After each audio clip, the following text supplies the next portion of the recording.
Well, after a big weekend of babysitting my children, FootyCast live from BackChat Studios. Mark Reddings is here with me. Will Schofield with you, like always. Hello, Skeeter. Hello, Scully. Yep.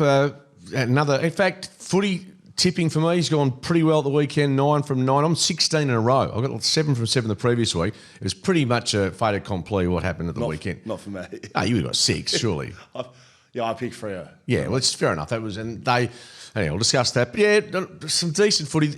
Now we start to get into some matches which are meaningful. I'll talk about this weekend. We'll go through it Thursday, but yeah, it was a bit. I won't know what. No, but some big games. Seriously, there's like Gold Coast and Collingwood, and there's Dogs and the Western Bulldogs are playing Adelaide, and there's the Giants and the Cats. So yeah, lots of good footy. But let's be honest, the weekend. Dudsville, a lot of the footy. It was Dudsville, and including the game I called on Friday night at Optus alongside you. Oh yeah, that's right. That was pathetic. That was terrible. But by one team, let's give credit to the other mob. Yeah, they were correct. Shelterfootycast.com.au. That is where you do all the business that I'm going to be talking about today. Just remember, we're making the footy better with Shelter, or are we? We're going to keep that competition rolling with the hazies. Make sure you're getting that into you. This is the Shelter Footycast, where WA's best footy show and WA's best beer combined to bring you all the biggest footy news and review round 17. Let's get into it, Skeeter. I think probably let's start with this one. Michael Walters has retired. 239 games, 365 goals, 5 times Freo leading goal kicker. 2019 All-Australian team. He has called curtains because I reckon Thursday we're starting to speak a little bit about this. We talked about it on Wednesday as well. Remember I did a list when I did my homework, did the list of the players, and he was one of those on that list, and they didn't have to be a genius to find out that he's obviously his knee just hasn't come good. But no, he's been terrific, and he's developed. I think people at Fremantle, they loved his footy aspect, but also how he's grown up as a young guy from in the Nick Nat and Nui street, or the Yarrans in that street. Yeah. He's come from that part of the world, and he had a few ups and downs, but he's come out the other side. Now he's a real leader, a mentor. He was banished to Swans early days by Ross, and I think people enjoy that sort of story as opposed to just heading north with your career and your life, having a couple of bumps. It just makes makes him more relatable. He at his best, which is around that 2019, so he was playing a lot more midfield then. He was unbelievable. And to match up on him and to go into games, you knew that Walters would be flipping in and out of the midfield. You had to play someone on the back line that could match his prowess and his skill. He had great running capability. And I think though, and watching his farewell to the players, it was quite emotional. And I think that with all of that said and done, he's All-Australian and all the skill that we saw on the field, I reckon the biggest legacy he's going to leave is off the field. It seems like he's developed into a real leader at the football club. I know particularly with the young Indigenous players they have at the footy club, Shea Bolton comes, Isaiah Dudley, who probably have both taken his spot, and I know he's retired because of injury, but it's a mark of a real development as a human when you can step outside, just being me, and help others. And from most people I've spoken to at the football club, some people I've spoken to at the football club that would say that he's the leader.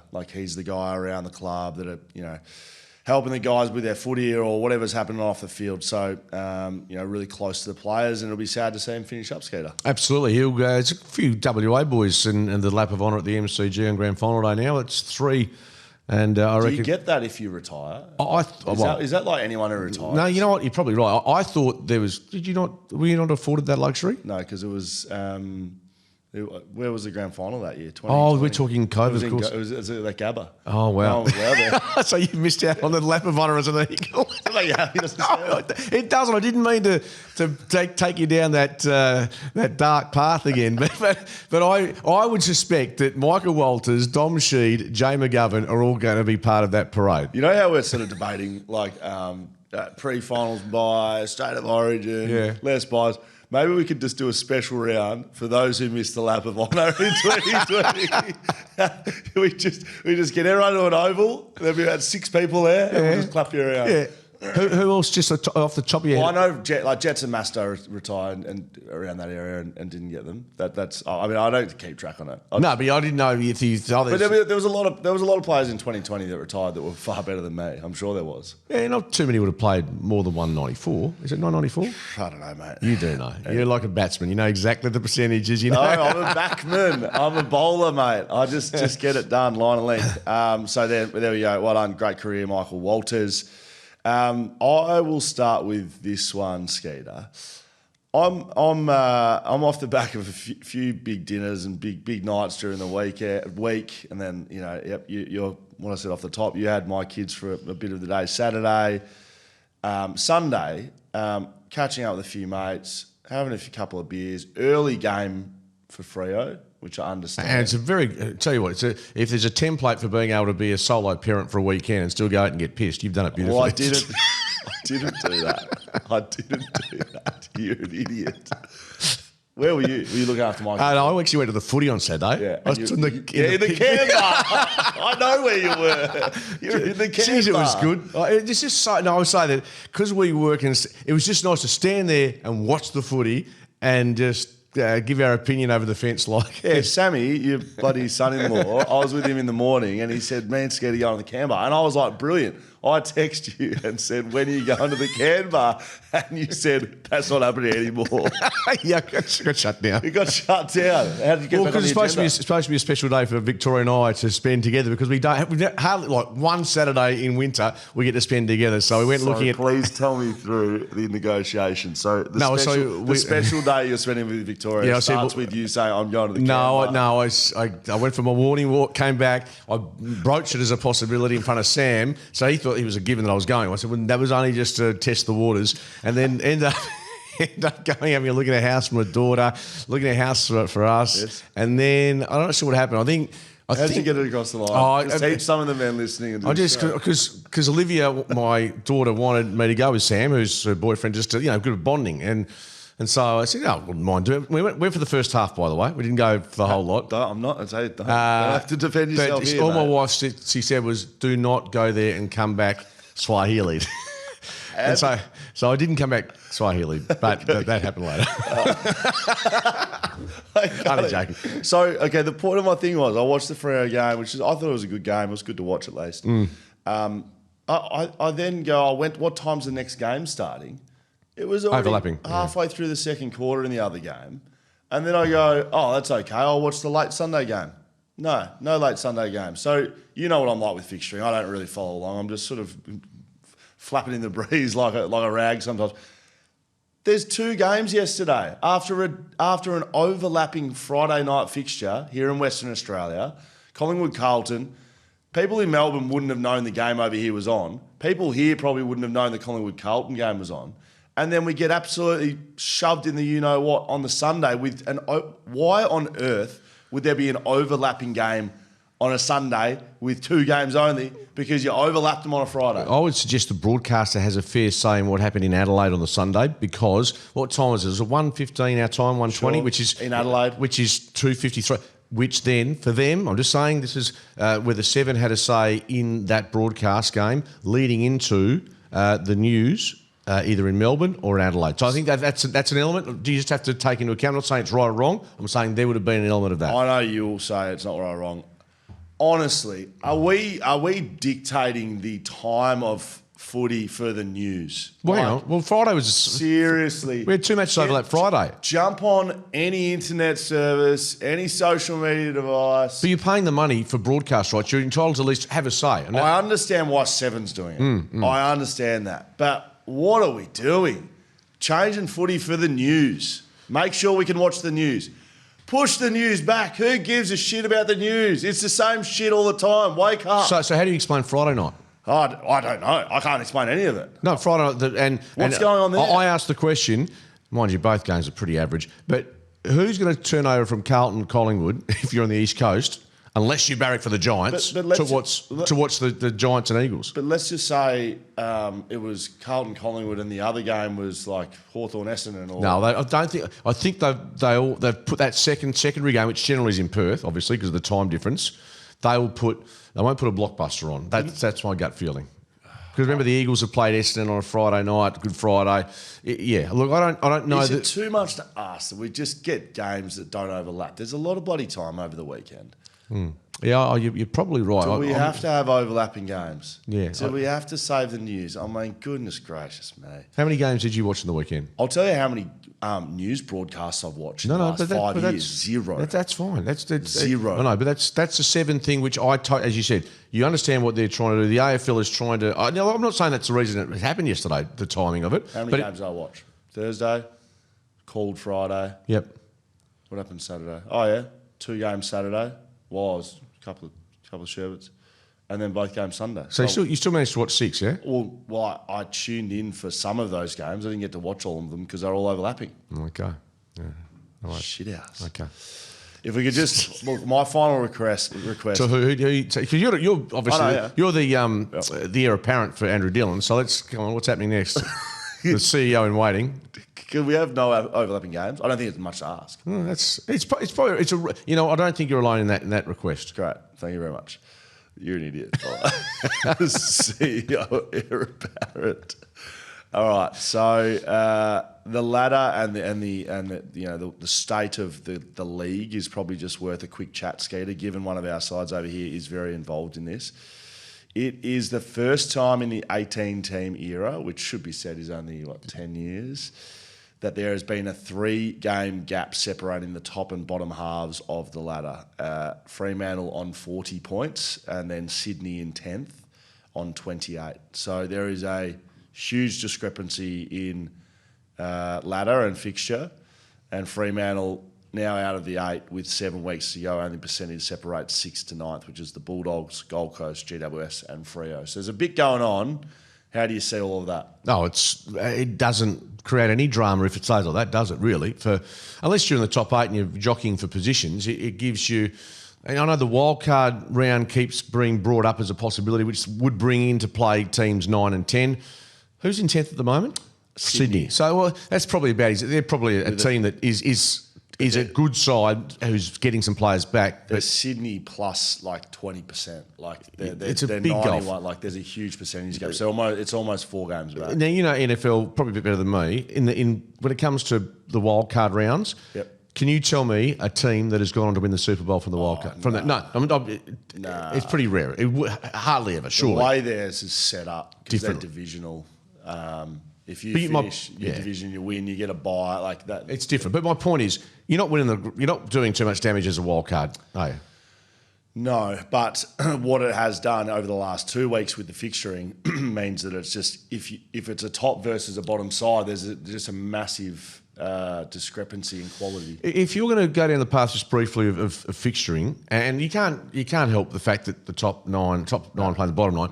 But what I think you can do is, given that the floating fixture for the last 6 or 7 rounds of the season was held until a month or 5 or 6 weeks ago, to still then have, even though their form line was terrible, to still have Carlton and Essendon prominent on Thursday night footy, because we embrace Thursday night footy. There's just been too many duds, many dud teams playing in that marquee time slot. And I know it's hard. You've got Friday night footy and you want to have a good game Saturday, but gee whiz, some of the Thursday night matches, and we've got Carlton again this Thursday night, they're putrid, and we're still having to sit through and watch them. Yeah, I know. Well, Michael Voss agrees with you. I think if you're sitting in the stairwell, basically at the coach's box, this effort is deplorable. Is it? That was a quote? Oh, over and over again. He was talking to Paddy Cripps. Have you seen it? No, too busy at the Canberra. Basically, zoomed in, quarter time, half time, 3/4 time, somewhere there. All the leaders standing around. So Wiedering, Cripps, maybe a couple of others, and it was just zoomed in on. Are you keeping him or sacking him? Now. No. At the end of the year. Well, the interesting thing about Carlton's list is that it's not rebuilding. They've gone and traded in all of these players. So they've gone and got Zach Williams, Shearer and Williams and Sard. Yep. And I'm missing some, no doubt. They've got Mackay and Wiedering and Curnow and De Koning. Mm-hmm. They've got a dual Brownlow medalist. They've got leaders all over the field. I'm going to answer the question for you. They went and got him. Unless you can get someone... They went and get Haynes. I hate clubs sacking coaches, full stop. I don't know. I'd like to see Graham Wright persist with Michael Voss. I would, and build the pieces around him. That probably isn't foreseeable, given that Carlton, if they fall away as badly as they are, they'll be left with no alternative. But I hope he gets the chance to bring in the right people, right players to try. But that's what they've been doing. Those guys, they've been bringing in players. They haven't just been sitting around drafting good players. No, they've recruited or draft Jagger Smith, and he does his knee in the preseason, so he would have given them a bit of. I know he's a first year player. Complement their team. He doesn't. He complement absolutely, but their midfield is one that's built on contested work, and they've fallen away in that department, and they don't have any outside runs. So yeah, they're a long way off it. I think they'll find it very hard to keep Voss, given the list, given the fact that they're in now. Like, they're in win now, mate. They're not in build. Can I tell you, this very time, 12 months ago, Carlton was second, Essendon were third. Is that right? I stand corrected, but Carlton were flying. They were beaten. They led by nearly 7 goals against the Giants, got rolled. And since then, I think they've won 8 of 20 games. They've fallen off a cliff. And the teams they've beaten in those 8 wins, the Eagles 3 times, North, St Kilda, mate. It's been the point on the list is, I think the list is in an area that if you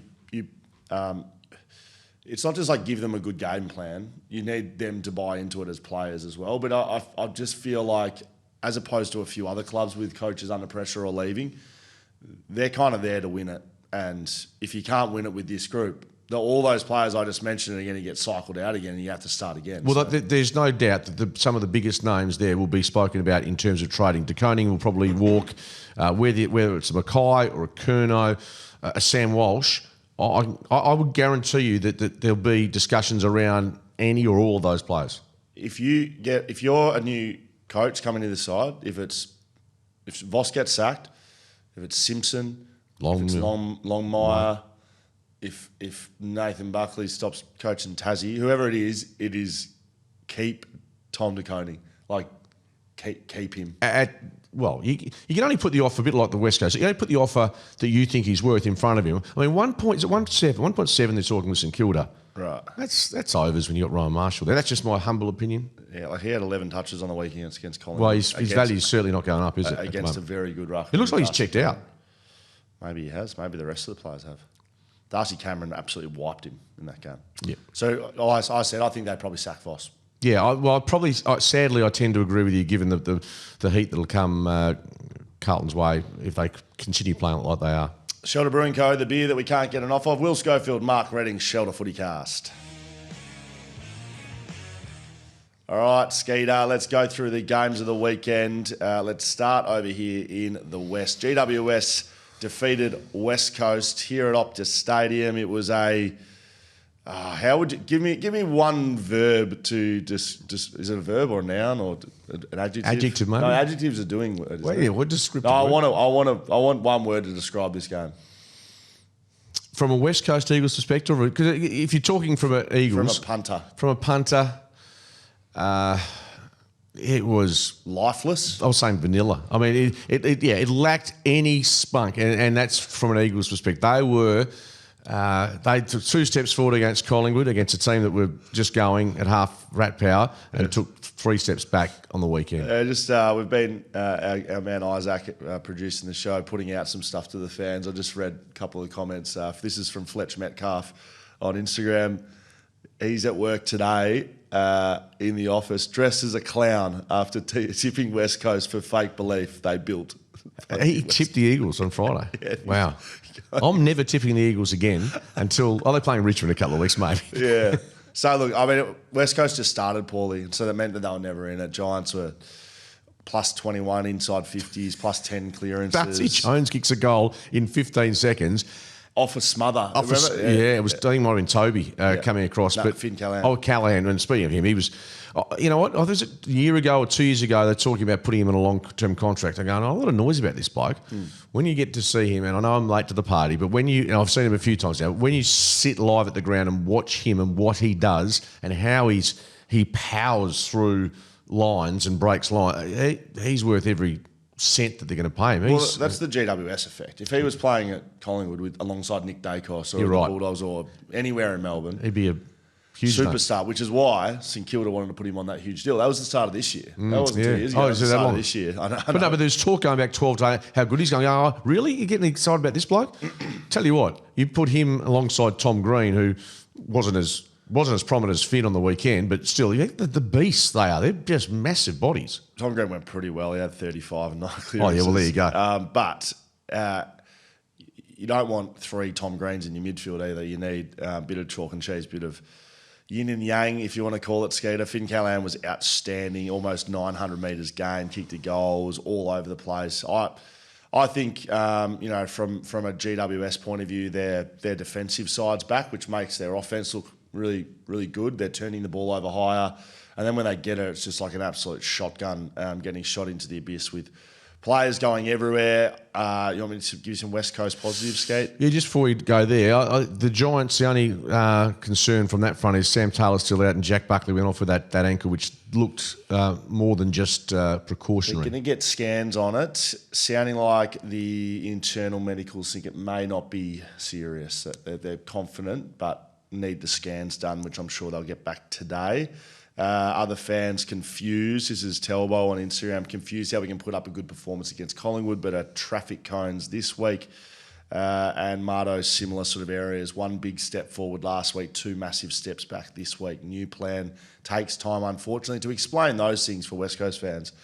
When you're a young side and you've either got a new coach or a new game plan, the inconsistencies that I think if you follow footy, you hear like, oh, gee, it's young team inconsistent. It just means that it's just a bit more of a wave in output for younger players because you're almost a bit more dictated by emotion sometimes, and the story that you get told by the coach, and it's less automatic, and so you have to really try to implement these patterns into your game, whether it's stoppage stuff or positioning or ball movement, whatever it is. Sometimes it's not natural, so you've got to do it over and over again. So some weeks it'll be great and you kind of feel in the zone, and then the very next week you can go, oh, geez, I don't know what I'm doing here. I'm standing in position. I don't really know where I'm meant to be. So that's why you get the inconsistencies, and that's what's happening with West Coast. Yeah, their skills were terrible early, weren't they? And it was shades of that Carlton game where the game was done at quarter time, which was and you could try and put any spin you want in when you're on air, but you knew that they were cooked. And I spent the last quarter trying to get Darcy Jones's mates over on the far flank to put their cards up the right way. They were all over the joint. Oh, no, so that's how fun we were having a bit of fun with those letters as well. But no, the only thing I was resorting late in the piece to say, calling out Sir Swamp to see if there has ever been a combined smaller sub set up than. Who was the sub for Harvey Thomas and Malachi Champion, both at about 172 centimetres. So that's the sort of territory we're in. That was poor. No surprise. I agree with what you say about young teams, but the Giants, let's take the positive. They were, they're building, and their best footy is still very, very good. Reuben Ginbey, I thought, was close to West Coast best. He shouldn't play in the midfield for a substantial period of time. He is clearly a backman. I think he's getting all the big matchups right now. Like, he's playing on the very best players, the higher ones at least. He had Aaron Cadman on the weekend. He kept him to 11 touches and 2 goals, one of which was a bit of a gimme. So... no, he's doing a great job. I've asked this to you a few times. He was drafted as a half-back flanker they wanted to turn into a midfielder. Yeah. He played as a backman in his junior days. Yeah, but is he? Yeah, I just don't know if that's his spot in life for the next 10 years. I'll give you an example. Shanahan. Yep. Same for the first 6 years. Oh, can he play in the midfield? Going to play in the mid? Not a midfielder. Sometimes he's not a midfielder, and as much as everyone wants to go and find the big body midfielder, and I'm sure that's bigger carrot in terms of what you can get out of a game, I don't think Reuben Ginbey is that. I think we've seen Elliot Yeo go from that sort of as a half-back at Brisbane. That's why there's been this sort of thought. But you're probably right. You know the defensive side of the game well enough to know that he looks comfortable there. He probably ends up being the leader of that pack for the next. Well, who have they got to come back in? Defensively, Liam Duggan's there, but he's the future, isn't he? If that's you think he's a long termer. Well, he's going to have to be because it's Edwards, Brock. Rep Bazzo played in a win on the weekend in the Waffle. Beat the week Subi. Before he had 30. He said he was kicking out. Spoke to him in the rooms after that one. He said I had a few kick outs, but he's someone that West Coast would like to give more opportunity to. He has debuted and played at AFL level, but yeah, they don't have a great deal of depth. Jobe Shanahan was pretty good on his second game. They actually threw him behind the ball 10 minutes into the game because they were getting absolutely murdered. So they obviously know he can play at either end. I think he'll continue to develop, and you just got to keep watching and seeing him go. For what it's worth, I don't think Harley Reid was like terrible. I don't think he's been terrible. I think he's been okay after a slow start. I think he's been okay. The numbers suggest that he's doing his role. He had 25 touches, 7 tackles, 5 marks. He's a bit inconsistent in terms of his disposal at times, but I don't know. I was pretty happy with his game. Hey, Skate, tickets are on sale for Australia's best beer festival. Best beer festival, Frothtown. It's coming up, isn't it? Yeah, that's right. 22nd, 23rd of August. I'll be there. You'll be there. Yeah. Get a few shelters on board. What did you say? Swahili? No. Wow. We'll clear it with Victoria. We'll get Skater down there. Head to froth.town for tickets. Yes, that's a website, froth.town. The early bird releases are done, but if you snooze on those, get over to froth.town, and there is first and second release tickets available right now. Go on, get around it. Skeeter will get the hall pass and get down there, I'm sure. Sydney 94 defeated Fremantle 83 SCG yesterday, early game.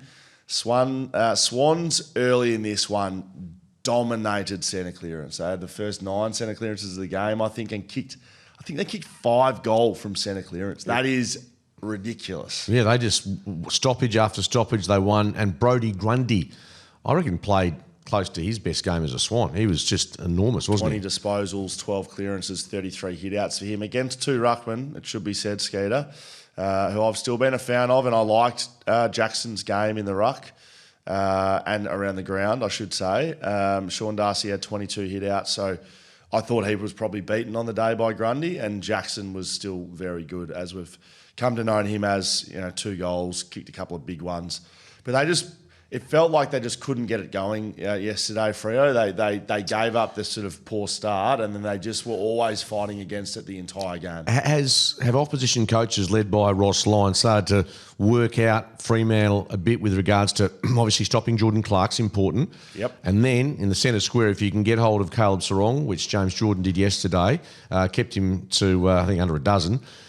Is that's being very simplistic, but are opposition sides, have they got the read how to stop the Dockers? Because on the 2 times they've been exposed in that area, it's been that, make sure Sarong shut down, Jordan Clark, keep him quiet.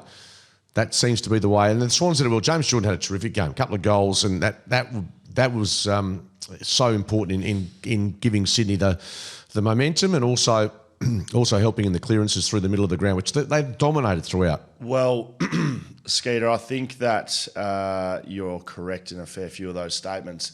Caleb Sarong is gettable.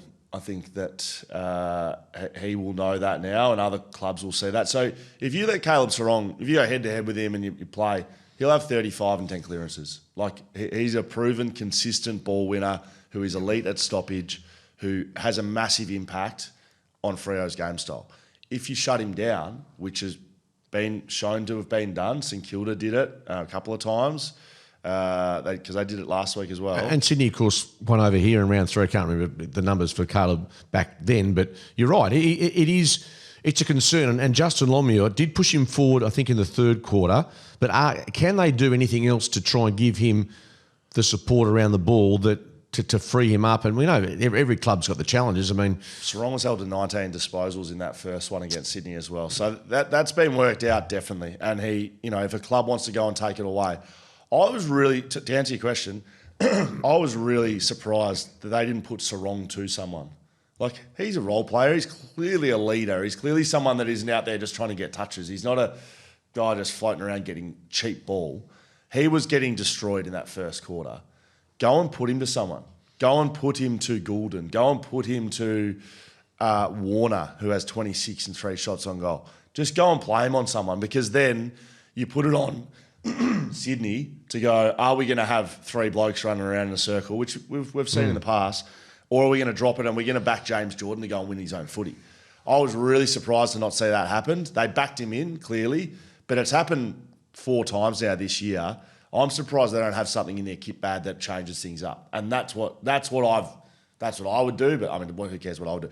That's what I've seen done in the past, both by teams I've played in and other sides. Like Luke Shuey used to do it, for instance. Getting tagged, just go to the best player and play on him and see just test him out. I can see my say all the time. If they want to have two blokes running around on Luke Shuey, no worries. Yeah, sounds great. Yeah, it gives you. Elliot Yeo won't have anyone on him. Exactly. Yeah. Well, that's it's one that I guess I'm not sure if the coach was asked after the game yesterday, but it's certainly a way to go about it. Sydney, to be fair to Freo, I always thought they were a step off yesterday, calling the game. Just thought they were very gettable, just because they'd won 6 in a row.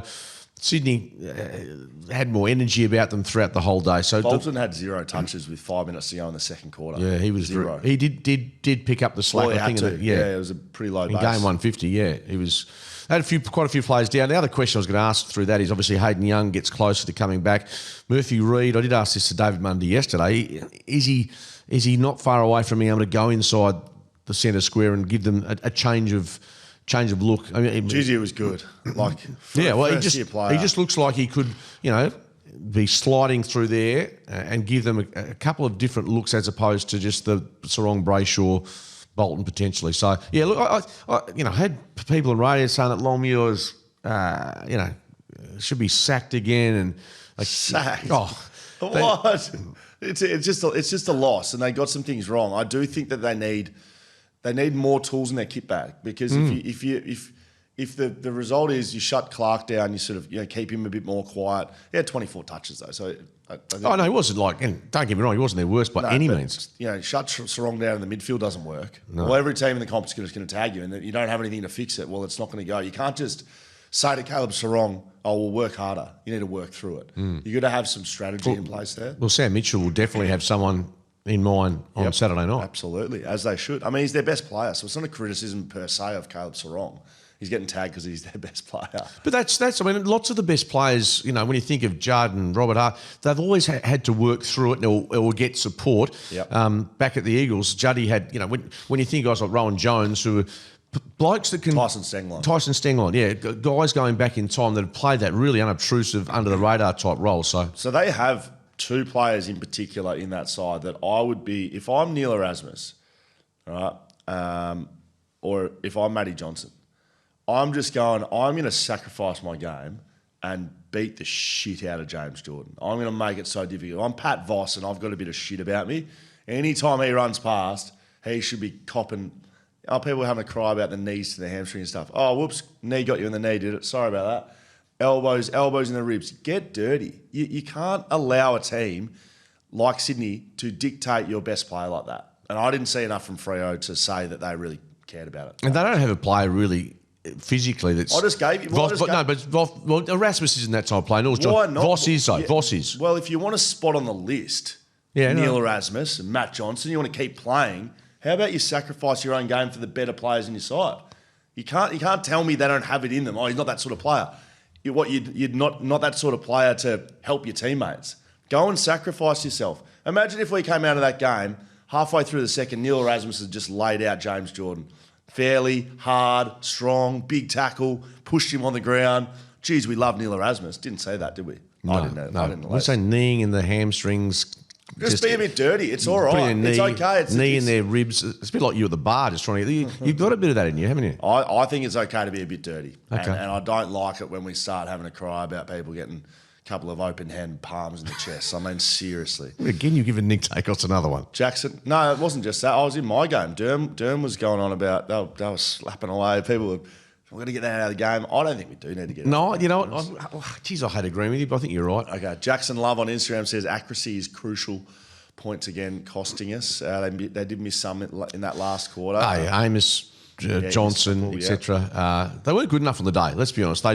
Sydney dominated probably 3/4 of that game, and they Freo just come off the back of 6 in a row. I did say, they were so vulnerable. I reckon they were ripe for the picking. And Sydney with a good team in Coxie, good on him. All right, time for Is the Footy Better with Shelter. That's right, Skeeter. Is the Footy Better with a hazy? This is your chance to win a night's accommodation in Busselton, a bottle of wine, 2 bars of chocolate, a burgers and beers at the Par 3 golf course for lunch, dinner and beers at Shelter Brewing Co. Valued at almost $1,000. To win, all you need to do is order a carton of hazy on the Shelter website, shelterbrewing.com.au. Use hazy20 at checkout to get 20% off, and the hazies will be at your door for you to taste, and then you just need to let us know if the footy is better with hazy. You can do that at shelterfootycast.com.au. Click on the box to submit your competition entry. Skeeter, I've got a few to get through today, so I'm going to just let you pick them apart because you like that. This is from James McMahon. Thank you for sending in, James. Hopefully you enjoyed it. Footy is always good, but it's way better with a Shelter hazy in hand. Here's why. Because nothing pairs with a screamer like that smooth tropical haze sliding down your throat. Sounds like a Penthouse Forum letter here. Unless it's Mark Readings mispronouncing a player's name while trying to stay upright at the commentary box after one too many tastings at halftime. What? Okay, yeah, right. And let's be honest, even Will Schofield couldn't intercept your joy when you've got a Shelter hazy, unless, of course, it's your last one. Then you better handball it quick. Or they'll take a contested grab and drink it before the three-quarter time. Footy and Shelter hazy, a perfect matchup. One gives you thrills, spills, and big hits. The other one, you forget your team's in 18th place. From James McMahon. Look, I'm going to start picking some of these out. If I see any more ChatGPT stuff coming across the desk, then I'm getting ready. Can you tell ChatGPT? That's ChatGPT, I guarantee. Really? Okay. Oh, it's just a bit it's a bit addy. It's a bit of an ad. I don't need an ad. I just need you to tell us if you like the beer or not. Yeah, well, maybe some of our correspondents haven't got that sort of writing ability. Now, you're the pronunciation. Pronunciation man. What's that? I'd say it's Kieran. It's Irish, isn't it? Kieran? I don't know. Kieran. Ciaran. I'm pretty sure if that's... it's Irish, I reckon we get a... Kieran. That's what I'm going with. Very good. The Shelter hazy does indeed make the footy better. If it is Irish, I'm sure he loves a beer. When I drink it, I notice the subtle flavour notes on my tongue, and at the same time, I notice the subtle reasons I love this game. I notice, here we go, Matthew Johnson's luscious curls bouncing up and down as he kicks the ball directly to the opposition.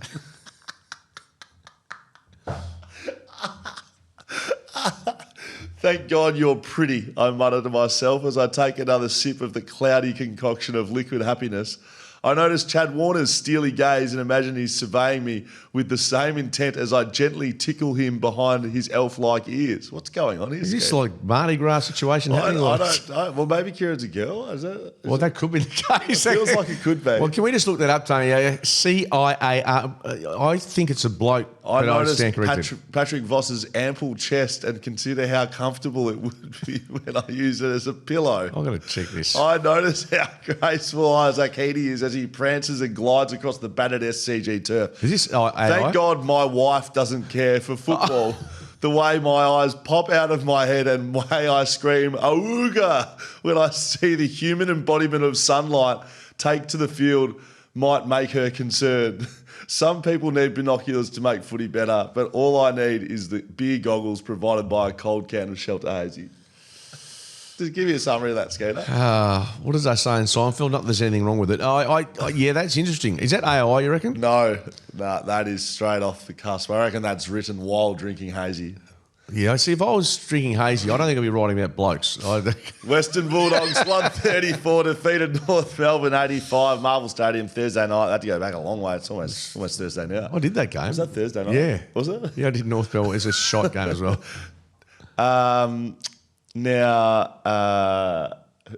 Dennis Pagan gave his pre-game rev-up speech. I was actually written David Parkin gave the pre-game. I'm like, no, he didn't. Dennis Pagan gave the pre-game rev-up. A few of you blokes have a fair bit to answer for after last week. Oh, yeah, you got stuck in him. That was good. Oh, it was classic. He gave it a big build-up crescendo. He still got it, Dennis. Yeah. I would have been pumped up after that. Well, North Melbourne weren't.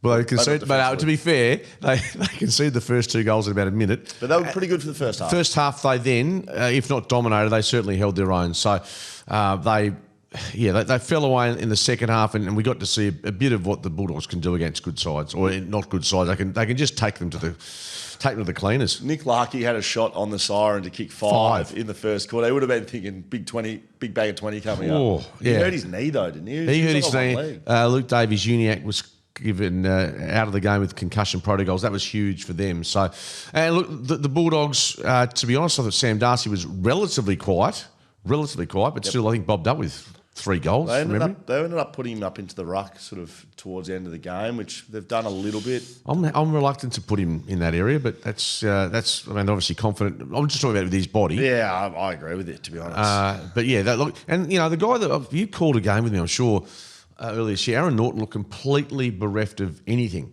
and he looks like he's jumping at the ball again. He looks what happened was confident. It was the game before the Sam Darcy one, and then he got injured and Norton had to sort of stand up. So, you know, a bit of responsibility, bit of, you know, forced leadership almost, and he goes and gets it done, Skeeter. I want to deliver, by the way, your man, 250 games, he's been enormous for a long time. Look, the best of the Bulldogs, provided they can get into a decent spot on the ladder, they're still, you know, defensively I'm a bit concerned about them, to be totally honest. Their defensive, you know, James O'Donnell. Yeah, Liam Jones is still playing VFL, so whether he gets a chance this week. But their back line. No, I'm not saying, I'm not knocking against him, but I just don't think I think an experienced head like Jones might be looked at in the near future. Is he you know, obviously he's out of favour. The defence is the one knock on their team, I think. Yep. And North being North, you know, they. Yeah, it's frustrating to watch them. They've got McKercher's a young gun, 32 and 1. Yeah, love him him in a good spot again. Tom Liberatore's while drive-by on Nick Rewalt, pretending he didn't know he was drive-by him, was one of the great things I've ever seen. Did you see the turtleneck? Oh, yeah. You rocked turtleneck. No, not turtleneck. I don't have that. But he looks like a sort of a Swedish bank robber or something, doesn't he, Nick Rewalt, with that? Hey, you reckon? Or you know, but James Bond type thing. A villain. Yeah, well, you would never wear a turtleneck, would you? No. But I couldn't actually say the same for you. I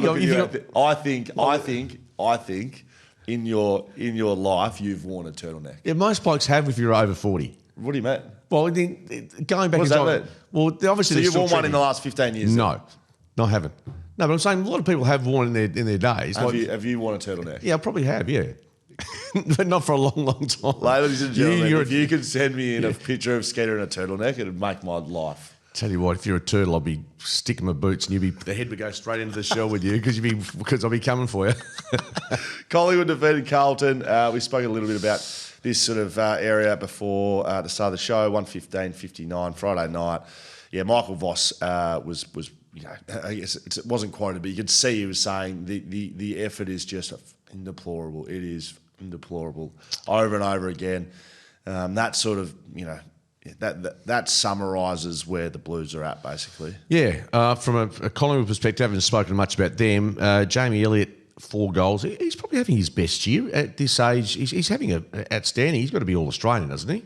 Or close to it. Yeah.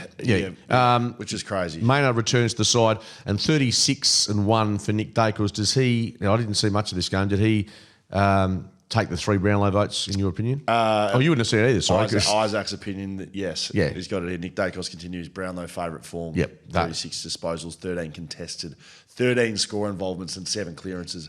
Now, Isaac has been a bit angry with me. I haven't been rolling this out enough, and he's been on this since probably about 6 or 7 weeks ago, and it keeps updating.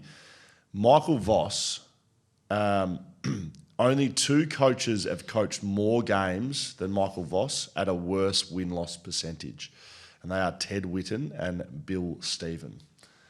Have coached who, sorry? Any club? More games for at a worse win-loss. So coached a lot of games, don't win a lot of games. It's interesting because they've made a prelim final 2 years ago. Yep. As I said, they were, I think, second this time last year. They've had a lot of years like this. But this, I think the last 18 months has certainly put him into that discussion because really that does surprise me. But Isaac's got some it's a stat which I think would be concerning. Gold Coast defeat Essendon 115-74 Saturday afternoon.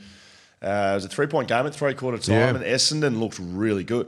And I thought there was a genuine danger game for Gold Coast to lose because they just looked like they'd lost their running coming into the last quarter. But Essendon kind of maintained, and Gold Coast went to a new level. Must be said, Ben King kicked 4 goals. Matt Rowell 5 disposals and 14 tackles at halftime, and it ended with 15 touches and 17 tackles. So he was in and under Skeeter, but Gold Coast too good in the end. They were. They smashed them in the last quarter. Absolutely one-sided. I think on by 40, didn't they, or thereabouts. So, yeah, it's a good win for the Suns. Obviously, their eyes on this weekend, Friday night. But from an Essendon perspective, they were competitive. Zach Merritt, 40, back doing what he does best. Look, they've got a lot of injuries, Essendon. So I'm going to give them a bit of a chop out in the sense that, yeah, they're going to have to. And again, this time last year, they were third. Can you believe that? Yeah, no, that's crazy. That's just some of the weird numbers that you go back and look at. Suns last quarter, that's the difference between the sides, because before that, prior to that point, Essendon very competitive, and the Suns they've got a huge matchup on Friday. Which is Collingwood. I mean, that's got to be the biggest game the club's ever played. Yes, I think it's their first Friday night game at their home ground. Ever. Yeah. That's got to be their big. They wouldn't have had a bigger game. I agree. What's on the line for no, them, I totally agree. Yep. And crowd-wise, I mean, Gold Coast... Sold out, apparently. Yeah, well, if you're a Collingwood supporter, you're jumping up on the plane on the Thursday, aren't you, and going to the Burleigh Pavilion, and then you get yourself right into it on Friday afternoon. There'll be no one in the stands. Everyone will be hungover from the night before, Friday, on Thursday night. We've all done that, haven't we? Go. Yeah. So, quiet night tonight. Wake up the next day of the game or wherever it is. I'm cooked. Geelong 124 defeated Richmond 52 GMHBA Stadium. I'm just whipping through these because, I don't know. So Jeremy Cameron, I'll give you something to talk about. Jeremy Cameron kicked 4-5, including his 700th goal in this game, Skeeter. He's currently on 52 this year and 10 clear on the Coleman medal. I did say a few weeks ago no one can beat him. How many can he kick in his career? Not this year. Well, give me this year if you like. How many can he kick this year? So how many can he kick in his career? So he's got... He's on 700. No, but how many has he got? 52 this year. 52. How many rounds to go? 7? 7. I'm thinking averaging 4 a game or 3 a game. You're looking at... If he get 80 would be a reasonable return, I'm guessing. Yeah, if he kicks 80 from here... That's the first time I think a forward for a while. I'm guessing has got in that territory. How many years has he got left? So if he kicks 80 this year, and then let's say he goes at 50 for his remaining years, has he got 4 more years left in him to kick 900 goals? Well, not beyond the realms. I don't know. Is he 30 yet? Yeah, he's 30. 31, 30. Yeah, he wouldn't be much. He'd be early 30s, obviously. Jeremy Cameron is 32. 32, yeah. So, 3 years max, I would have thought. Okay.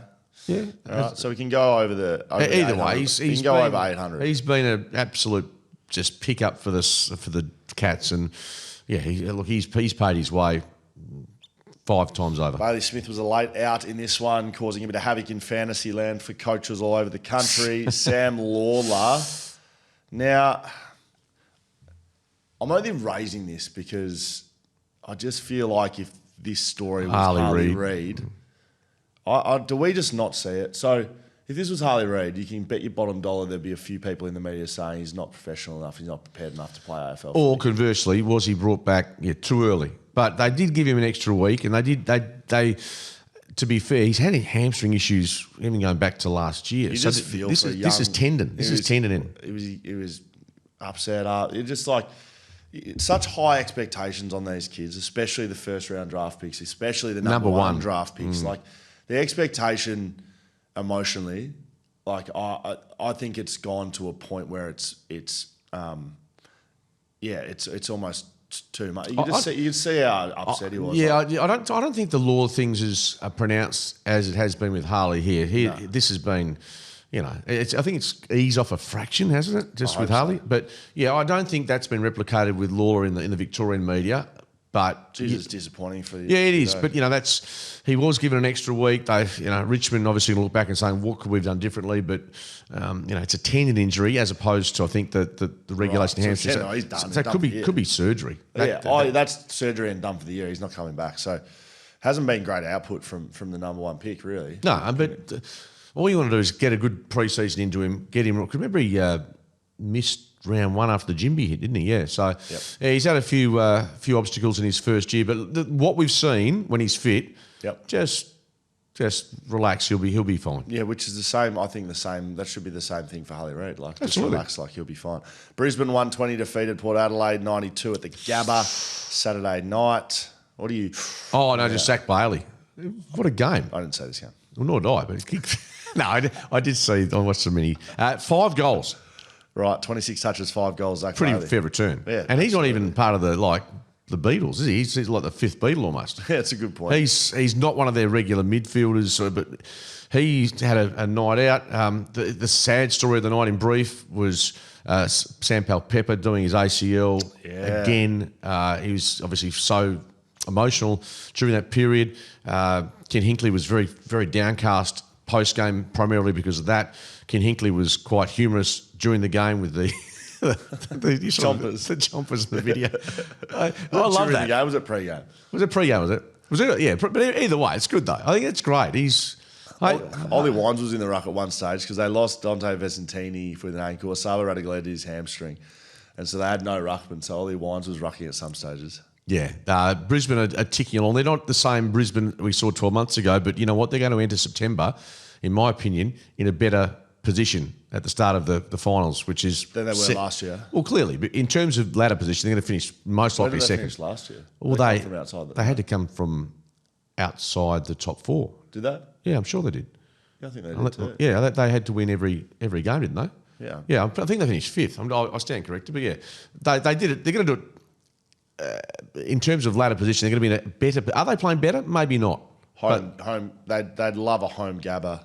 Well, you don't worry. Finish top. Don't worry, finishing top. They're not going to beat Collingwood to that spot. But you finish second, you get exactly the same reward. You 2 home finals if you're good enough. Hawthorn 94 defeated St Kilda 74, Marvel Stadium Saturday night. St Kilda were pretty good in this one.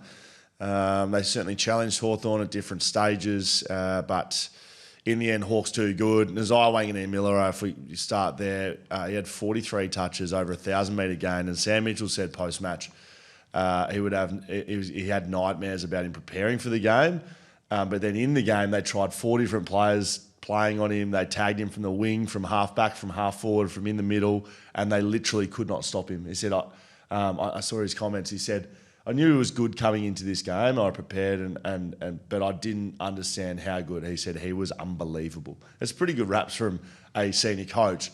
The only caveat I'll give to all of that, Skeeter, was I know Sam Mitchell very well.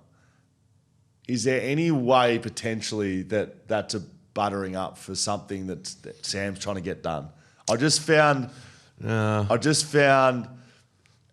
that it was over top, but he was very complimentary. And I just wonder what Sam's trying to get done. I think Sam, post-match, was also suggesting that you're not going to go home in a hurry and watch a replay of that game. Yes. It was not one of the standout matches. St Kilda did what St Kilda does pretty well, and they dried it up. I think 42 entries, Hawthorn, which that's staggeringly low, I would have thought. Yes. And still to win by 20. Yeah, they're ticking them off, Hawthorn, and that's all you can ask. The big issue for them, and it's a pleasant problem to have, their forward line could be anything in the next month. We've got Cal Shadir obviously there. Mitch Lewis is almost ready to come back after a game in the VFL. So Sam Mitchell's stocks are starting to come together, and he just now has to work out what looks best for him. You know what Hawthorn don't have is a player like Nazai Wanganeen-Miller. Yeah, well, that's not going to help him this year. But you think that he's... Well, hasn't he been rumoured that he's not going to stay at the Saints? I think he'll stay at the Saints. I know, but hasn't the rumour been... Yeah, well, there's been offers. Obviously, Adelaide... And Hawthorn have been tied to quite a few good players, especially midfielders, especially impact ones. Yeah. I'm just saying I wouldn't be surprised if Hawthorn may be trying to get him to the football club. I'd be surprised if Wanganeen-Miller re-signs in the next week. Is that what's happening? I don't know. I'm only guessing. I just wish I hope he signs in an hour. And honestly, no, it's more likely he'll stay by. Who did you break the news of? Who was that? I said that Cozzy Pickett has signed the deal. That's right. So have you got anyone on? No, I've got no one on the inside here. No, it was just, and it was hardly groundbreaking because it was effectively once he knocked back Fremantle. Why do you want to avoid breaking news? No, not avoid, but you also got to. No, just also if you not the person to break the story. I don't think. No, but I'm not going to claim credit for something. It wasn't a huge get from me. It was just. So can you confirm or deny that Nazai Wanganeen-Miller is going to Hawthorn? Check your local guide for details. I don't know. Adelaide 90 defeated Melbourne 77. Adelaide Oval. Melbourne gave a little bit of a fight in this one. Demons kicked 1-6 in the first quarter. So probably should have been up more. Mate, they led by 28 at one stage. Yep, in the second quarter, correct. So they probably should have been up by 40 points. I was a bit worried for the 9, but also had just a 1 to 39 element happening there, so which was in grave danger. But Isaac Rankin, Did you cover it? Well, they won by 16. I know, but did you really cover it when they were... No, I held firm. Were you close? No, not well. If they got to 34 points, you love a cover. You love getting your account number out, laying yourself. You basically lay. Isaac Rankin was outstanding. He's the catalyst. It wasn't. I guess the question for Adelaide moving forward, they get that result there, and the big forwards didn't have a, Riley Thilthorpe. We know the quality they've got, but can they work going forward? Fogarty, Walker, Thilthorpe. They can't if they don't get the supply. True. The reason when it works is when they get proper supply. Now, Rankin was basically like out of the cage at stages I saw in this game. To have 3 tall players like that, you need to get like ultimate supply. So Walker kicked 2, Thilthorpe kicked 0, and Taylor kicked 1. He had 5 touches, Taylor. So if it goes that way and they don't get the supply from their midfield, that's when the questions start to be asked. Are we too tall? Do we need to play an extra midfielder? So they kicked, between 3 goals, the big boys. Is that right? Is that what you're saying? Yeah, 3 goals. Yeah, so look, you can work it 2 ways. One, you say, well, the good thing is we've been able to get the result and get scores from outside that trio. How you work that out moving forward is obviously a concern. Was there any update on Josh Rochelle? That didn't look good when I saw it. No, but I think, and I have been listening this morning, and there's speculation that it's not the ACL, which is... Didn't look good. But the club, I think early testing has said unlikely, obviously not confirmed, but let's hope it's, something less. Anything less than an ACL is a good result. Will Schofield, Mark Redding's Shelter Brewing Co. beer, fresh from the Busselton foreshore. Okay, Skeet, time for a few questions and comments from our loyal listeners across the globe. I wonder if anyone wrote. I remember I did ask for people from... I'll shut up. Hi, I listen every week from Ireland. We asked for expats or... hello, listen every week from Ireland. AFL and related podcasts are a huge part of helping with homesickness and feeling connected to the homeland. Go Eagles, go BackChat. Yeah, no, I've had that a couple of times, be it on radio or here. And I can understand if you're overseas and you're looking to get any morsel of footy info or feel like you're back at home, hopefully something like this gives you a bit of an insight as to how life is tracking back in Oz. From B-Dub on YouTube, have you seen the North caps for the centenary? The cap says Arden Street with a footy logo of an elephant in front of the gasometer. Is that right? Well, no, I haven't seen it, but if that's the case... Limited release and sold out. Brilliant. I couldn't believe that. I reckon anyone that remembers the game or doesn't would have loved that cap or to buy it. Have you not seen the Vision? You must have seen it. Yeah, the Vision's good. They had... one of the footy shows somewhere had the lady. Oh, really? It's now a lady. It was a girl. Like the girl that was on the elephant. Oh, was it a girl? Because I was read somewhere it was one of the cheer squad boys, but it was the a girl and who's now like how long ago was it? Well, it's 1978, so yeah, 50 years ago. It's now a woman. Like and she laughs about it. Yeah, I saw her getting interviewed. It was very good on her. Very funny.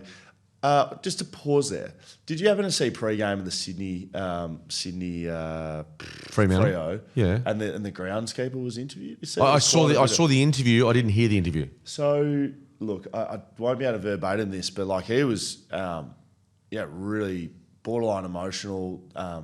They've had one staff member step down and resign, given the criticism, and he was the head guy, and he was staunchly defending the ground and the thing, and said media coverage has been disgraceful, and that the hype around it is causing his workers stress, and they didn't sign up for this. It was pretty.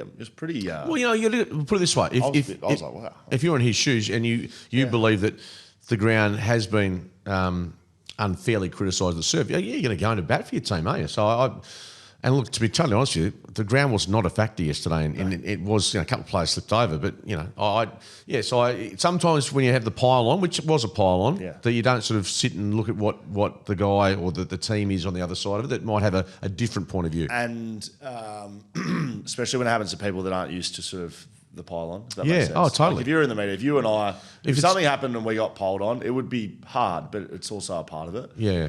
Like if you're bloke just going about your business trying to, get the penetrometer out, then you're hoping for a bit more love. Keep going. I'm going to go to work. Will and Skate. Oh, I've got my children out the back. Oh, I know. Well, they're actually walking down Beaufort Street as we speak. Oh, I've got 2 to go. Will and Skate, what the fuck? Victorian born and bred Eagles fan here. Correct me if I'm mistaken, but this ad popped up. So I took a screenshot and it zoomed out and I took another. Nearly fell off my chair twice. Skeet's front and centre. To be fair, I only know Skeet from the Shelter FootyCast as he doesn't feature on Gippsland 7 or Fox. So what's going on here? Let's have a look here. Have a look at you, Skeeter. Look at you. 6PR. That's been around a bit, but yeah. That's Front and centre. So you're the main man. Not really. What's that for? I think that's the point that he's making.